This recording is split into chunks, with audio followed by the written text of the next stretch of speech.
আসসালামু আলাইকুম। আজ আমরা আপনাদের সামনে উপস্থাপনা করছি এক অসহায় মানুষের গল্প। রাস্তার এক পাগল মানুষকে নতুন করে জীবন দেওয়ার চেষ্টা। মানুষ মানুষের জন্য, এই মূল মন্ত্রে বিশ্বাস রেখেই আমরা তাকে তুলে নিয়েছিলাম রাস্তা থেকে।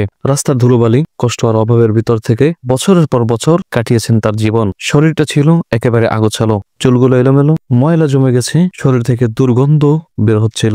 খাবার দাবারের কষ্ট তো আছেই, তার সাথে ছিল মানসিক কষ্ট।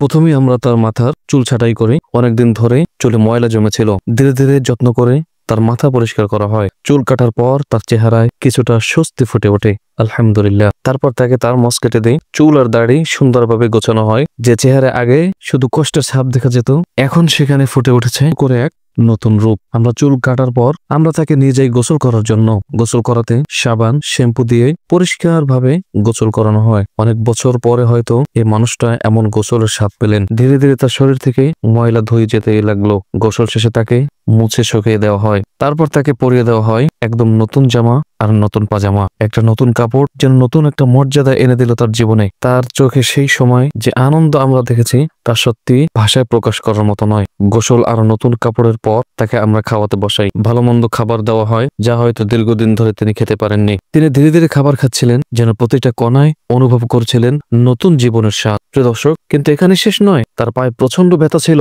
ফোলা আর ক্ষত দেখা যাচ্ছিল। তাই দেরি না করে আমরা তাকে নিয়ে যাই হাসপাতালে। সেখানে ডাক্তাররা তার চিকিৎসা শুরু করেন। আমরা চাইছিলাম শুধু বাহ্যিক নয়, তার স্বাস্থ্যের যত্ন নেওয়া হোক। এই কাজটা একজনের নয়, আমাদের অনেক ভাই একসাথে মিলেই করেছেন। প্রত্যেকে নিজ নিজ ভাবে সাহায্যের হাত বাড়িয়েছিলেন। কেউ চুল কাটার ব্যবস্থা করেছেন, কেউ গোসল করাতে সহযোগিতা করেছেন, কেউ আবার খাবার নিয়ে এসেছেন। বিশেষ করে আমার প্রিয় মিলন ভাই, তিনি এই পুরো কাজের সমস্ত খরচ বহন করেছেন। আল্লাহ তাকে অসীম উত্তম প্রতিদান দান করুন, আমিন। প্রিয় দর্শক বৃন্দ, আমরা সবাই যদি একটু করে এগিয়ে আসি, তাহলে আমাদের সমাজে এমন অসহায় মানুষের আর কষ্ট করতে হবে না। মানুষ মানুষের জন্য, এই কথাটা শুধু মুখে নয়, কাজে প্রমাণ করতে হবে। আল্লাহ তাআলা আমাদের সবাইকে মানবিক কাজের মাধ্যমে দুনিয়া ও আখিরাতের সফলতা দান করুক, আমিন। তো মানবিক কাজে আমাদেরকে সহযোগিতা করুন, ভিডিওটি প্রচুর পরিমাণে শেয়ার করুন। আর আপনাদের আশেপাশে যদি এরকম অসহায় ব্যক্তি থেকে থাকে, অবশ্যই জানাতে ভুলবেন না। তো ভিডিওটি ভালো লাগলে অবশ্যই একটি লাইক দিবেন, কমেন্টস করে জানিয়ে যাবেন ভিডিওটি আপনাদের কাছে কেমন লেগেছে। তো এরকম নিত্য নতুন ভিডিও পেতে আমাদের চ্যানেলটিকে, আমাদের পেজটিকে ফলো করে রাখতে পারেন। তো দেখা হচ্ছে নতুন আরো একটি ভিডিওতে। ততক্ষণ সবাই ভালো থাকুন, সুস্থ থাকুন। আল্লাহ হাফেজ।